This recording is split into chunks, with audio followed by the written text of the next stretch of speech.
Magandang araw, Malacanang Press Corps. Pangulong Marcos Jr. dumalo sa pagtatapos ng PMMA sa lighirang class of 2026. Wherever your journey takes you, you will uphold the proud reputation of a Filipino seafarer. Iyan ang sambit ni Pangulong Marcos Jr. sa kanyang talumpati sa pagtatapos ng 327 graduates ng Philippine Merchant Marine Academy na ginanap sa San Narciso, Zambales noong Biyernes. Buo ang paniniwala ng Pangulo na ipagpapatuloy ng salighirang Class of 2026 ang pagiging mabuting halimbawa ng Filipino seafarers na kilala sa buong mundo sa pagiging profesional, mahusay at may dedikasyon sa trabaho. Nangako din ang Pangulo na patuloy na pinapalakas ng pamahalaan ang suporta nito sa education and training ng ating seafarers upang masiguro na patuloy silang makakapaglayag saan man sila dalhin ng kanilang tungkulin. Ayon sa Pangulo, bukod sa mas pinalakas na training and education, kumilos din ang pamahalaan upang pagandahin ang certification systems, i-upgrade ang mga facilities at equipment at pinaigting ang ugnayan sa ating international partners para tiyakin na nakakasabay tayo sa global standards. Iginiit naman ni Pangulong Marcos Jr. na laging nakabantay ang pamahalaan sa kalagayan ng ating mga kababayang marino. Saan man sila maglayag ay makakaasa ang ating mga kapwa Pilipino sa tulong ng gobyerno. More than 200 years ago, a small nautical school opened its doors inside Intramuros. That school would move from street to street, changing its name again and again until it would later be known as the Philippine Merchant Marine Academy. They carried with them a light that proved their sense of duty to our motherland. Today, that same light is entrusted to you. Together, you have identified yourselves as both the light that guides ships home and the pillar that your fellow Filipinos can rely on. Today, the diploma you receive carries with it the confidence of an industry that recognizes the excellence of Filipino seafarers.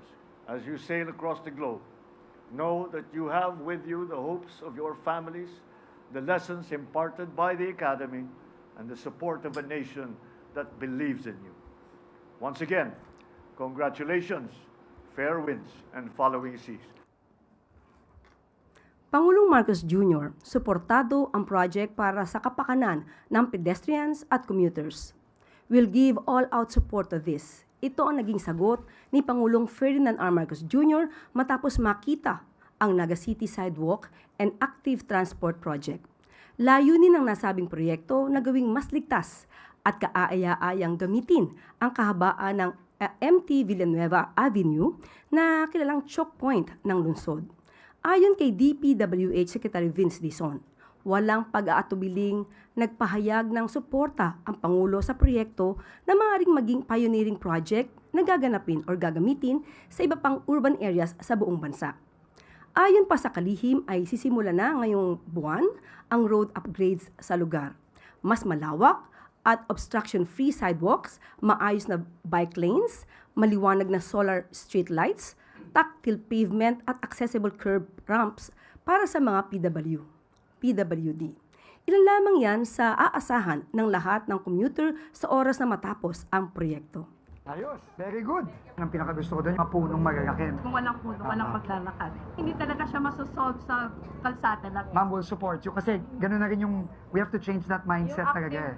Yung active mobility. Mula lunch, sobrang init na dito. Mahirap pag naglalakad dito. Halos walang masisilungan. Mga tao ayaw maglakad kasi talagang walang maayos na sidewalk. Nung pinakita ko kay BBM po yung plano nyo, tuwan-tuwa siya. Kung makikita nyo yung vision niya, yung MT Villanueva pilot, full support yung national government dun sa vision ni Mayor Renny for Naga City. Very excited kami. Magapit na tayong mag-start dito sa MT Villanueva sidewalk and the active transport project natin with the City of Naga. Nakamark na natin yung mga puno. And ito, yan, street lights na tayo, nakamark na tayo. Tapos ito yung lay-by, no? Yeah. Pweto na tayo. Ganda naman ang wires. Ang linis nun. Towards the end of this year, magkakatotoo na yan. Hindi na lang picture yan. Sana maging proof of concept din siya for the rest of the major thoroughfares in Naga and hopefully And the country. entire country.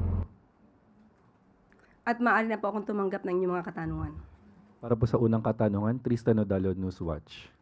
Hi, good afternoon, Yusek. Yusek, I'll start with the recent claims of Senator Alan Peter Cayetano na sinabi niya pong nireject ni Pangulong Marcos yung kanyang panukalang 10,000 cash assistance noong 2022. Sabi niya, despite saying that the government could already afford it. To set the record straight, did President Marcos ever reject or decline such proposal? And in an earlier statement, you've said that evidence will prove na baseless itong claims ni Senator Cayetano. Ano-ano po yung mga ebidensyang handang ipakita ng Malacanang na para ipakita sa publiko na wala pong katotohanan yung sinasabi ng Senator? Unang-una, itong panukalang 10,000 pesos na ayuda sa bawat pamilya ay isinulong ito nang siya pa ay miyembro ng Kongreso. At nung hindi ito umuusad, ang una niyang sinisi rito ay si Congressman Alfred Vargas.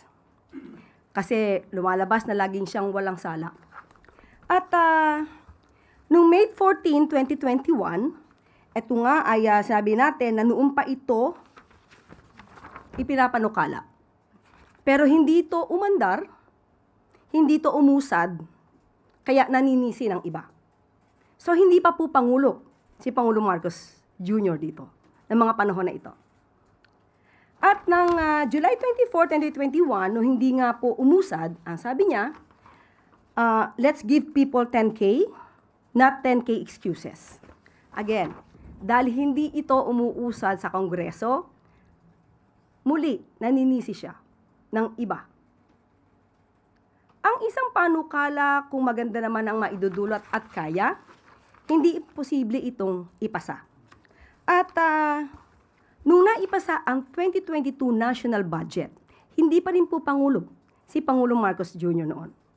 At ikinalungkot niya na hindi ito nabigyan ng pansin dahil hindi na isama sa 5 trillion 2022 national budget. At ito lang June 30, 2022, sinabi niya, sa mga nagbabash sa 10K ayuda, kung kaya ko lang silang bigyan ng tagsa 10,000, binigay ko na sana sa kanila. Pero sa katotohanan, ito'y isang legislative proposal. So, ang ibig sabihin nito, siya muna ang dapat na gumawa ng aksyon. Kailangan niya muna itong paaprubahan sa Kongreso, sa House of Representatives, at saka sa Senado. Kung wala pa po siyang nagagawa, wala pong masasabing ni-reject ang Pangulo dahil wala po nga siya nasisimulan. Itong mga kahinaan ni Senator Alan Cayetano, kabagalan, at hindi at walang kakayanan sa pagtupad sa kanyang pangako, ay huwag niya pong ipahid sa ibang tao. Akuin niya mismo kung ano ang kanyang kakulangan. Ipinangako niya po itong 10K kada pamilya. Hindi na nga po umusad nung siya ay miyembro ng Kongreso.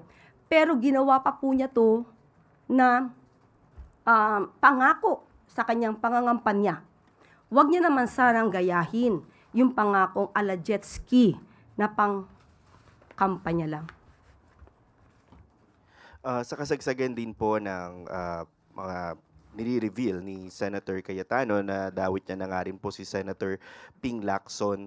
And you have Senator Ping Lacson saying that the Senator Cayetano may have inserted billions worth of infrastructure projects in the 2025 budget and said that his camp is developing evidence including information about an alleged bagman.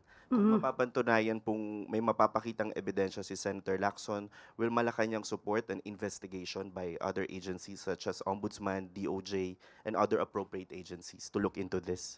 Kung ano po ang ebidensya na mailalatag, kahit sino pa po yan, kamag-anak, kaibigan, kaalyado, kahit anong kulay yan, ang gusto ng Pangulo, mapanagot ang dapat na mapanagot, pero ebidensyang mayroon po talagang lihitimong ebidensya. Hindi gawa-gawang mga kwento. Hindi gawa-gawang mga ebidensya. Hindi gawa-gawang intriga, hindi nagpaplanta ng ebidensya. Dapat totoong ebidensya. Kung may ebidensya, ilahad. At isampahan ng kaso kung dapat na mapanagot ang mga involved dito. Quick follow-up na lang po, ma'am. Related pa rin dito sa issue on Senator Cayetano. Sabi po ng NBI din, kung ready kung kakailanganin, baka pwedeng mapatawag si Secretary Vince Dizon in their probe sa 2019 SEA Games. Sa ngayon po ba, ma'am, buo pa rin ang tiwala ng Pangulo kay Secretary Dizon kung maungkat man itong 2019 SEA Games issue? Sa ngayon po, lahat naman po ng miyembro ng gabinete ng Pangulo ay siya po ay may tiwala. Hanggat wala naman po na ipapakita pang anumang ebidensya na maaaring magsangkot sa mga miyembro ng gabinete patungkol sa korupsyon, nananatili pong tiwala ang Pangulo. Sunod po na tanong, Let Narciso, DZRH.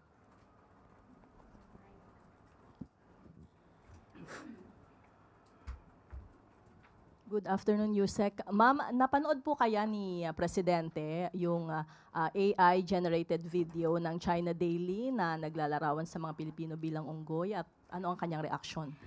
Opo, napanood niya po to at nag-report naman din po ang si Secretary Tess Lazaro, si Secretary Gibo Teodoro. At nakita na po natin kung ano pong mensahe ng mga ahensya. At ito po ay sinusuportahan po ng Pangulo. Ano pong reaksyon niya nung napanood niya? Lahat ng Pilipino, hindi na natin kailangang makita kung anong reaksyon ng Pangulo dahil kahit sino man sa Pilipino, hindi magiging maganda ang pagtanggap, hindi matatanggap yung ganung paglalarawan sa mga Pilipino na bilang unggoy. Siguro meron lang tayo ilang opisyal na tanggap na sila unggoy, pero ang Pangulo ay hindi. Si Senator Risa Hontiveros urged Malacanang to summon the Chinese ambassador. Will the palace do it? Ang po natin ay gumagawa na rin po ng aksyon si Secretary Tess Lazaro patungkol po dyan. Kung ano po ang balak ng Senado, nasa kanila po yan at mandatory naman po nila na alamin ang mga pangyayaring ito at para maipakita din sa ating mga kababayan na kinukundina natin ang anumang pagmamaliit sa mga kapwa nating Pilipino. Pero si Presidente po, hindi ipatatawag yung Chinese ambassador. Si Secretary Tess Lazaro na po yan. Sunod po na tanong, Maricel Halili, TV5. Good afternoon, Yusek. The Ombudsman mentioned that they are planning or the charges against former House Speaker Martin Romualdez is nearing the preliminary investigation. What did the President say when he learned about this possible charges against his cousin? Wala po. Hindi po makikialam ang Pangulo sa anumang pag-iimbestiga. Sabi nga po natin, at ang sabi rin po ng Pangulo, kahit sino po ang maapektuhan nito, kung saan po pupunta ang ebidensya. Sundan na lang po natin. So, kung ano po ang mangyayari sa anumang pag-iimbestiga dito, hindi po makikialam ang Pangulo at tatanggapin po ito. Pero ma'am, sa kabila po ng pagsasalita ni Presidente na no selective justice, still, meron pa ring naniniwala that there is, including Representative Antonio Tino. He mentioned na obviously there is still selective justice kasi hindi pa rin nakakasuhan yung mga involved sa flood control, especially alay ni Presidente. Isn't this a cause of concern that there is still this kind of impression despite the explanation of Malacanang? Ang tanong po kasi natin sa mga ganitong mga klase na pananalita, kung ang ituturo, halimbawa, ni Ivan Mayrina, si Congressman Tino, na di umano nakasangkot sa maanumalyang flood control project, ituturo lang siya. Walang dalang ebidensya si Ivan. Anong gustong mangyari? Ikulong agad. Sampahan agad ng kaso nang walang ebidensya. So ibalik natin yung tanong, kung ikaw ang nasa kalagayan ng mga taong naituro, pero hindi pa nakikita ang anumang ebidensya, sasabihin mo ba na dapat ikulong para masabi na lahat ay dapat ng managot? Hindi po ganyan ang hustisyang umiiral dito sa ating bansa. due process. Kaya nga, kung sino man, kung may magtuturo man kay Congressman Tinio, tingnan natin kung ano maging reaksyon niya. Dapat ba siya agad ikulong? Dapat ba siya agad simpahan ng kaso? Dito po ang umiiral ebidensya. So sa mga nagsasabi na hindi pa lahat napapanagot, tandaan po natin, kailan ba nag-start yung salitang mahiya naman kayo ng Pangulo? That's July. Kailan nag-start halos ang pag-iimbestiga? September, October? Anong buwan pa lang ngayon? Yung mga hindi halos sanay sa mga humaharap sa korte o nagsasampa ng kaso, pwede nang sabihin na nababagalan sila. Pero sa realidad, pag kayo po mismo ang nandoon at nagsasampa ng sa kaso, malalaman nyo na ito na ginagawa ng ombudsman, ng DOJ, ay napakabilis na po. Kung makikita niyo po kung gaano kakakapal ang mga files na sinasampa, nakita natin minsan si Assistant Deputy Assistant Ombudsman Miko Clavano, meron pa po siyang kailangan dalhin na lagayan yan para ito ay maitulak papunta lamang sa lugar, kung venue, kung saan to isasampa. Hindi po ganon kadali na magsampa ng kaso. Na isang turo mo lang, ikaw ay kakasuhan na. So, kung meron namang ebidensya si Congressman Tinio laban dun sa mga inaakusahan niya, kompleto siya ng ebidensya. Ngayon pa lang, isampa niya na. Mas maganda pong maisampa nyo na dahil yan naman din po ang gusto ng Pangulo, managot ang dapat na managot. So lahat ng mga naiinip, kung meron na kayong ebidensyang konkreto, go ahead and file the cases now. Sunod na tanong, Christian Bascones, PRTV.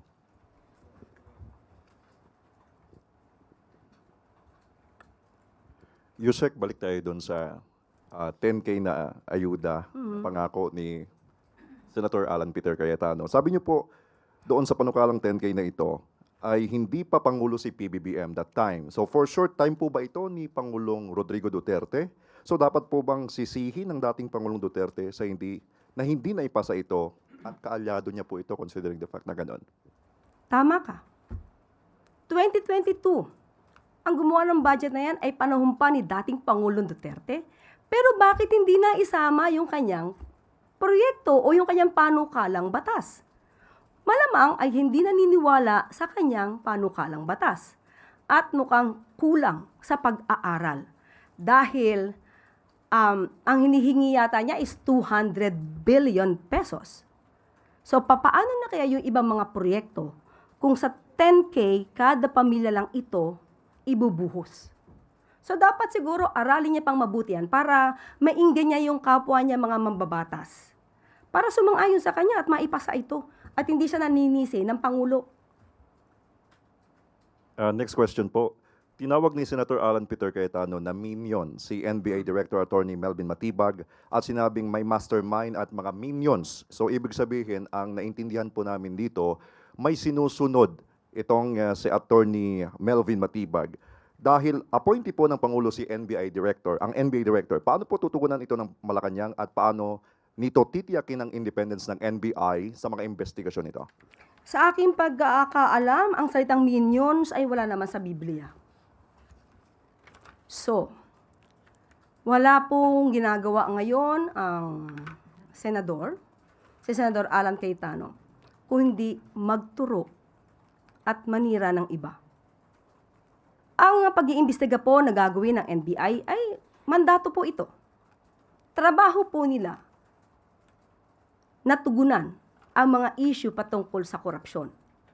Kung hindi naman po siya natatakot sa anumang issue ng korupsyon, sa bilyon-bilyong pera or pondo na naibigay dito sa PISGOG, ayan, hindi naman po siguro siya manggagalaiti.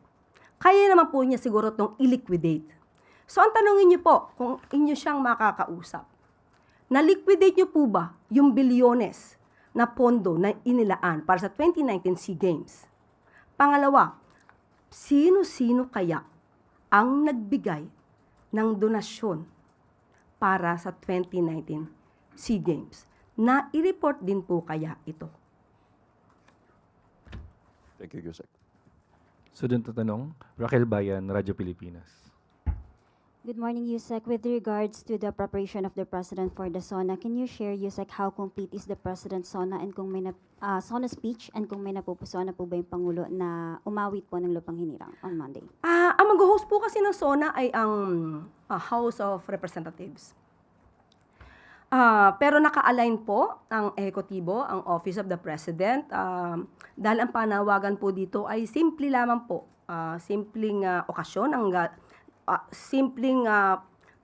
gagawin lang natin na sa gagawing SONA ay simple lamang po at wala pong celebrity directors or mga big A-listers na magpe-perform. So, simple lang pero dignified ang gagawin pong pagsasagawa po ng isang national event katulad po ng SONA.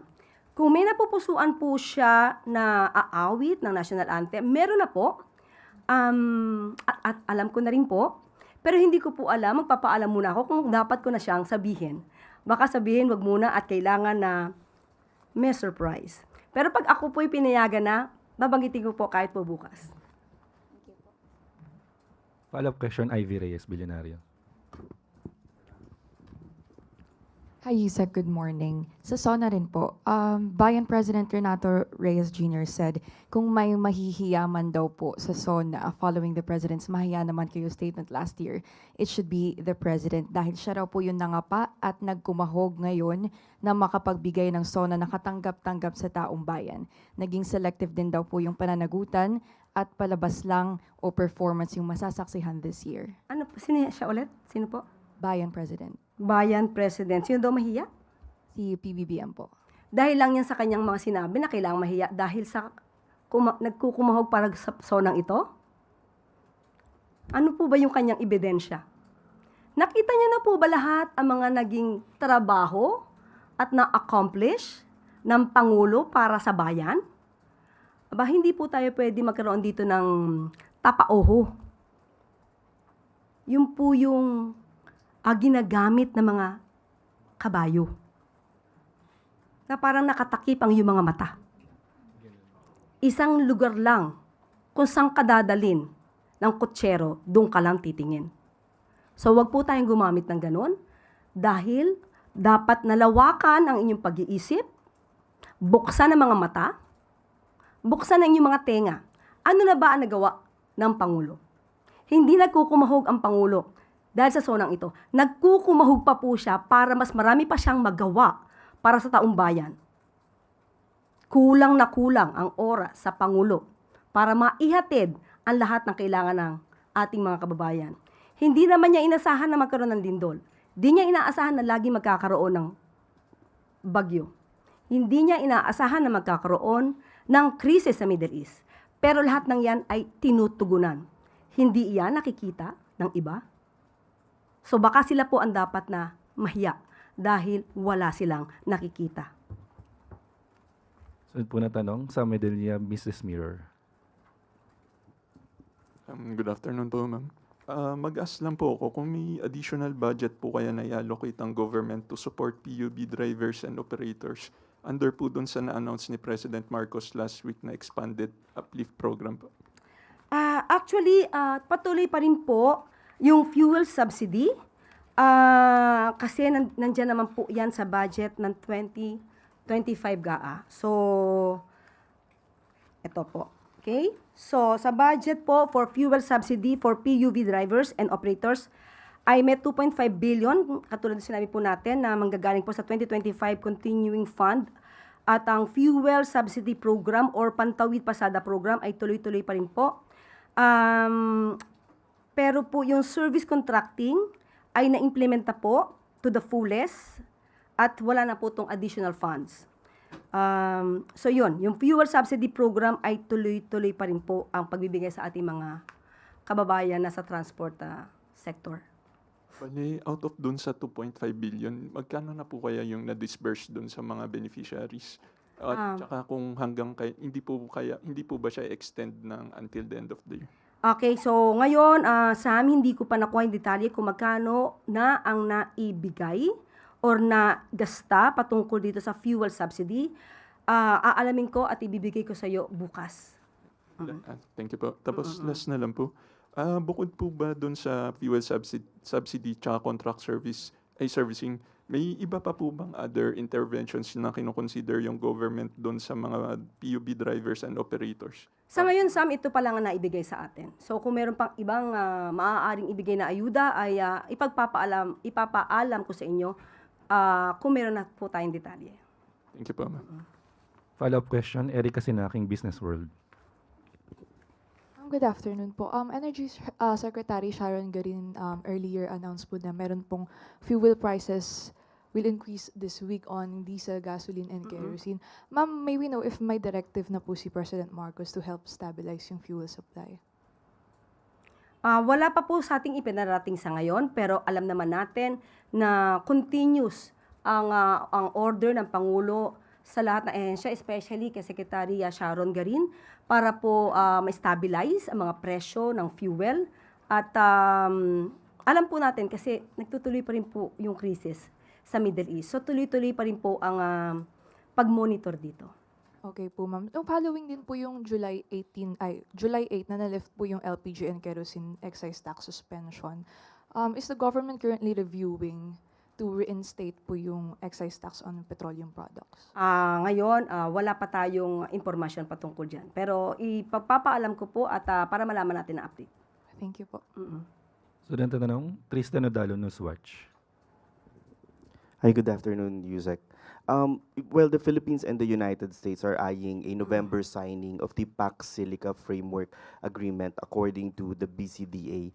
However, there's an ongoing online discussion on who stands to benefit actually from this initiative. You have critics saying, lawmakers and civil society groups warning that this could deepen the country's involvement in the US-China strategic rivalry, could expose the Philippines into security threats, foreign control of critical minerals, environmental impacts, and possible displacement of communities. Maybe how does Malacanang ensure that there will be safeguards in the framework agreement to protect the country's interest and transparency is guaranteed in every step of the way? Alam naman natin na ang Pangulo patungkol sa ating karapatan, sa ating interes sa West Philippine Sea, ang relasyon sa China, ito ay dinadaan sa diplomatikong pamamaraan. Walang anumang ginawa ang Pangulo at ang administrasyon na ito para mag-provoke ng war.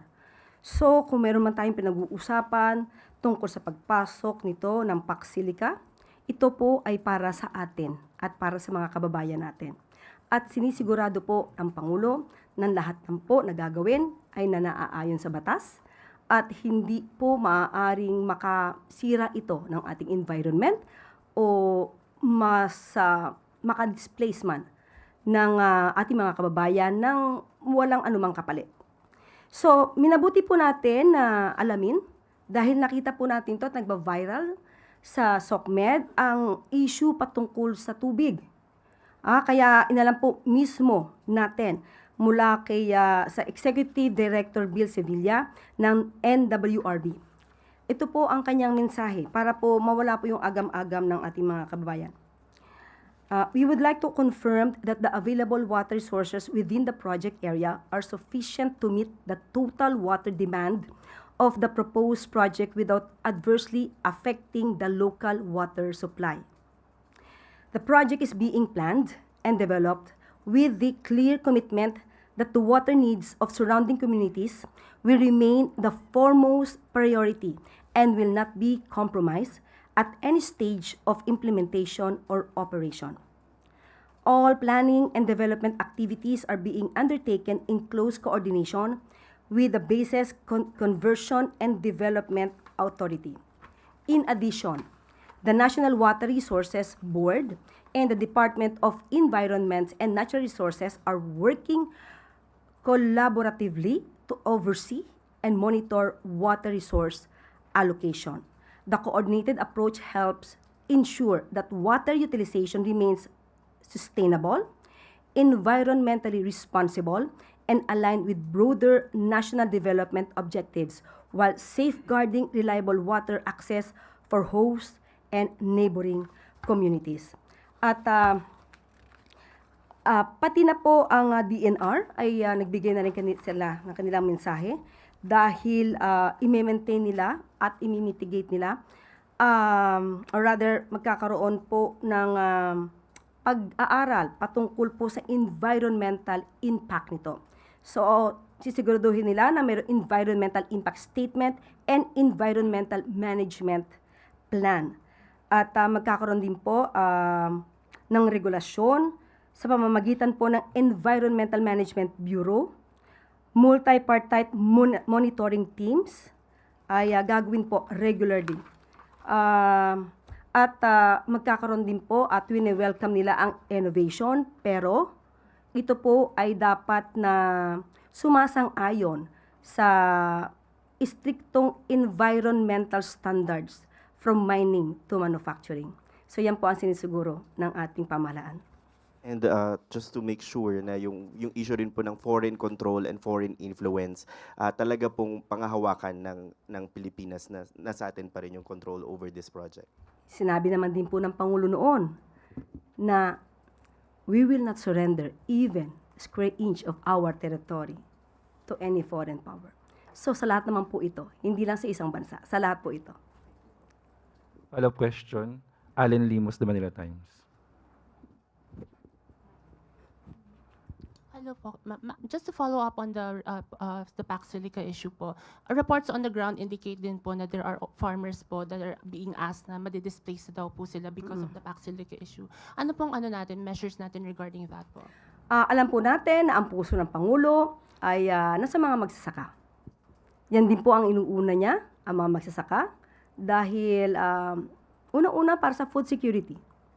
Kung meron man na madi-displace ng mga farmers, sisiguraduhin po ng gobyerno na hindi po sila mawawalan ng kanilang pagkakakitaan kung yan po ang mangyayari. Pero sa ngayon po ay wala pa pong nakikita pong ganyan. Sunod na tanong, Eileen Taliping, Abante. Good afternoon, Yusek. Last week, sunod-sunod yung mga crimes. May direktiba ba si Pangulo dito sa mga nangyari? Una kasi napatay yung American, yung marine biologist. And then yung vlogger na supporter ni BBM. And then yung motor rider. Ano po, may directive po ba ang Pangulo sa PNP and DILG? And may concern ba ang Malacanang sa mga nangyayaring to? Alam po natin at kare-report lang din po ng PNP na yung crime rate ay bumaba ng 20.6% from 9,506 cases from January 6 to April 5 to 7,883 cases from April 6 to July 4. So yung mga nababalitaan po natin,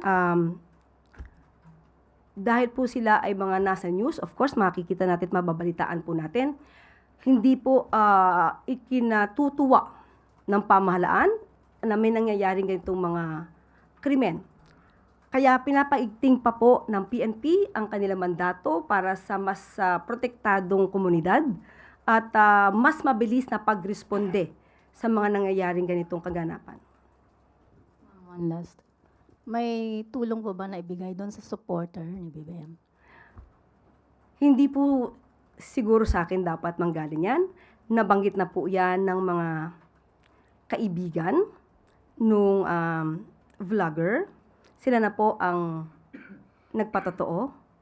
At gusto ko lang po kasing ipaalam sa inyo kung sa mga ganitong pangyayari, hindi lang dahil sa vlogger na to, sa mga kabayan natin na nasasawing palad, hindi po ipinapaalam ng Pangulo ang tulong na ipinapaabot niya.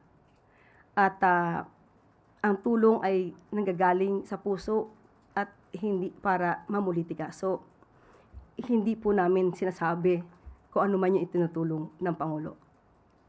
Thank you, ma'am. Sunod na tanong, Ace Romero, Philstar. Yusek, may we just ask kung merong scheduled courtesy call si State Secretary Marco Rubio on the President? Meron po. Kailan po and ano kaya yung mga topics na pag-uusapan sa kanilang meeting? Ibibigay ko po sa inyo yung detalye kapag ako po ay nabigyan na ng bas-bas na magsabi patungkol dito. Salamat po. So, I follow-up question, Sir Ivan Mayrina, GMA7. Tungkol po dito sa nabanggit ninyong yung report, quoting the report of the PNP, down daw po ang crime incidents. But how does the government, how does the palace respond to feelings of insecurity or feelings of the general public that that society these days is less safe than for example the previous administration? Ano ho yung how do you respond to that? Yun po ba ang pananaw ng ibang tao? Siguro kung yan ang pananaw ng ibang tao, iba naman po ang nakikita natin na data or data. May nakikita po tayo, yes, dahil naibabalita. Pero sa kapangkalahatan sa buong Pilipinas, may mga lugar po tayo na nai-report din po ng PNP na wala pong nangyayaring krimen. Nagkakaroon lang po kasi at naha-highlight dahil nakikita po natin sa balita. Pero, again, hindi po natin ito maaari ipagpunyagi dahil hanggat maaari ay zero crime ang Pilipinas. Pero, that's not the reality.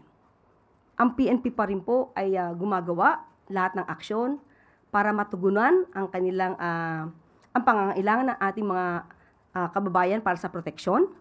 At makikita naman po nila at na-report na kung may nagawang krimen ay napakabilis din po nilang rumisponde. Sunod na tanong, Harley Valbuena, IBC 13.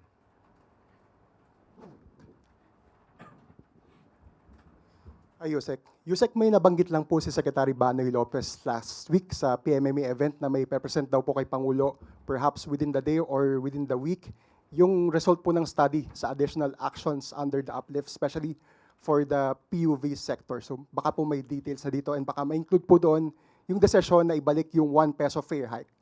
Wala pa pong update. Pagka po may update na, pag naibigay niya na po sa Pangulo at napag-usapan na po to, ibibigay ko po sa inyo. Habol po na tanong, Ais Romero, Philstar. Yusek, may we know kung meron nang na-appoint na bagong Armed Forces Chief of Staff? Hayaan na lang po natin ang Pangulo magsabi niya. Sige po. Maraming salamat. Ngayon po ay dumako naman po tayo sa regional media. Questions gathered po from or through the Philippine Information Agency sa Cagayan Valley mula kay Dan Balisi ng FBN DZCV Tugigaraw. Patuloy po na isinusulong ng Department of Agriculture ang paggamit ng hybrid seeds upang mapataas ang ani ng mga magsasaka sa Cagayan Valley. Gayunman, nananatiling malaking hamon ang mataas na halaga ng pataba, makinarya at iba pang gastusin sa produksyon. May nakahanda po bang karagdagang subsidiya o assistance package ang administrasyon para sa mga magsasaka ngayong darating na planting season upang mapagaan ang kanilang gastusin at mapanatili ang kanilang kabuhayan? Yan pong bagay na yan ay naibigay na po sa atin at napag-usapan na po yan. At ito mismo ay galing sa Department of Agriculture. Sa pangkalahatan, nagbibigay na ngayon ang DA ng mga binhi at pataba para sa ating mga magsasaka. Nakatanggap ang mga magsasaka na may 2 hectares and below na lupa ng libreng pataba at binhi ngayong planting season.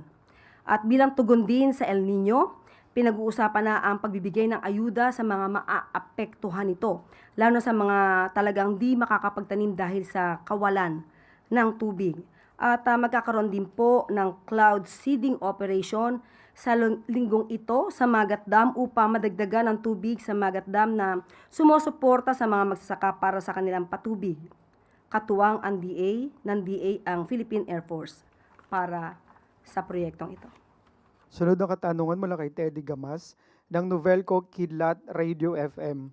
Matagal nang kinakaharap ng Nueva Vizcaya ang matinding pagsisikip ng daloy ng trapiko, lalo na sa mga bayan ng Diadi at Santa Fe. Dahil sa road repairs, aksidente at pagdaan ng mabibigat na mga sasakyan, kinilala na rin ng Provincial Development Council at Regional Development Council ang pangangailangan sa pagpapalawak ng National Highway. Maaari po bang matulungan ni Pangulong Ferdinand R. Marcos Jr. na mapabilis ang implementasyon ng road widening project upang mabawasan ang traffic congestion at mapahusay ang kaligtasan ng mga motorista? Yan ang timing. Dahil nakausap natin si Secretary Vince Dizon at pupunta siya at bibisita siya sa nasabing lugar at pabibilisan ang mga proyektong katulad ng road widening ng National Highway tulad ng ginagawa sa Maharlika Highway ngayon at sa iba't ibang parte ng bansa. So makakaasa po sila at bibisitahin po ni Secretary Vince ang nasabing lugar. Huling katanungan po mula kay Wilma Baliton ng DWRV Bayumbong. Nagsusulong ang pamahalaang panlalawigan ng Nueva Vizcaya sa pangunguna ni Governor Jose Gambito ng rehabilitasyon ng Bagabag Airport upang mapalakas ang turismo at pamumuhunan sa lalawigan. Bagamat naglaan na ang Department of Transportation ng paunang pondo para sa rehabilitasyon, maaari po bang suportahan ni Pangulong Ferdinand R. Marcos Jr. ang pagpapabilis ng proyekto at ang paglalaan ng karagdagang pondo upang ganap na maisakatuparan ang modernisasyon ng paliparan? Nakausap natin si Secretary Banoy Lopez at iniutos sa kanya na i-prioritize ang Bagabag Airport. Ito po ay popondohan at sa ngayon po ay maglalaan muna, kinausap po ni Secretary Banoy ang CAAP na maglaan muna ng pondo habang hinihintay po ang budget mula sa 2027 GAA. Wala na pong katanungan, balik na po sa iyo, Yusek. Maraming salamat. Alinsunod sa direktiba ni Pangulong Ferdinand R. Marcos Jr. na tiyaking nasusunod ang immigration laws sa Siargao. Muling nakipag-ugnayan si Bureau of Immigration Commissioner Joel Viado sa mga lokal na pamahalaan ng nasabing isla kasama ang Land Transportation Office, law enforcers at ibang kinatawan ng sektor ng turismo. Maliban sa pagsulong sa mga batas sa imigrasyon, layunin din ng pakikipag-ugnayan ni Commissioner Viado na isulong ang responsableng turismo at mapanatili ang kaligtasan ng publiko. Magsisimula rin ang Bureau of Immigration ng kanilang capacity building seminars ngayong buwan para sa mga lokal na opisyal at iba pang frontline personnel upang palawakin ang kanilang kaalaman sa immigration laws, tamang pagre-refer ng mga kaso at interagency coordination. Iminungkahi naman ng LTO ang mas mahigpit na pakikipag-ugnayan sa Bureau of Immigration upang matugunan ang mga paglabag sa batas trapiko ng ilang dayuhang motorista, kabilang ang pagmamaneho ng walang lisensya, reckless driving, at pagmamaneho ng lasing. Binigyan diin naman ng Bureau of Immigration na mananatiling patas at profesional ang pagpapatupad ng batas sa imigrasyon.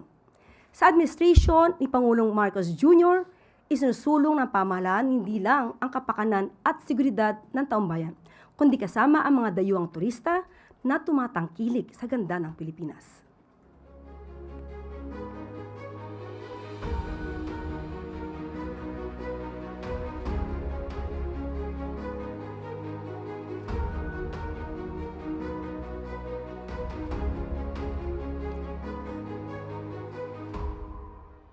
Walang maiiwan sa administrasyon ni Pangulong Ferdinand R. Marcos Jr.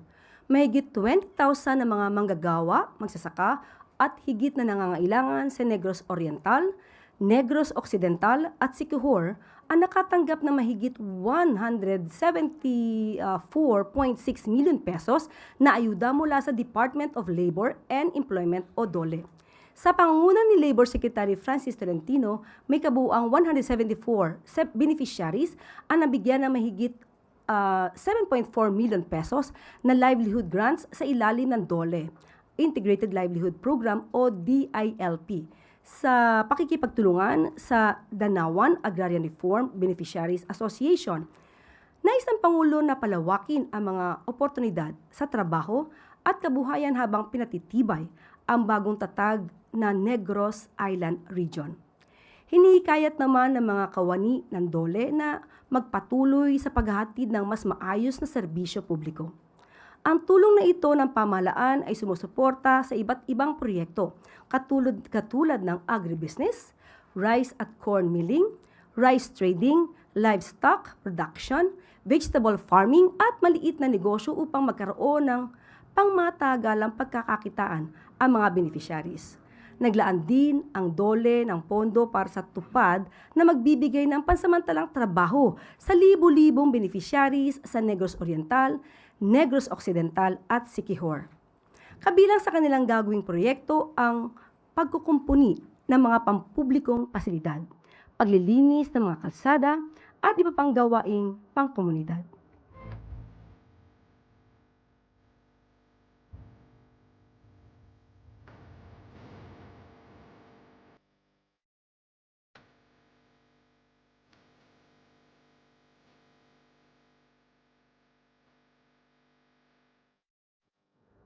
At lagi po natin tandaan, ang bagong Pilipino ay nangangako para gampanan ito.